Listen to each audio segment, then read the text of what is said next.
చెలి మనసే శివధనుసైనది తొలి చూపుల వశమైనది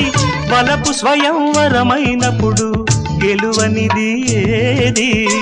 ఒక బాణము ఒక భార్యన్నది శ్రీరాముని చిరయసమైనది శ్రీవారు వరమిస్తే సిరులన్నీ నావి తొలి చుక్కవు నీవే చుక్కానివి నీవే తుదిదాకా నీవే మరు జన్మకు నీవే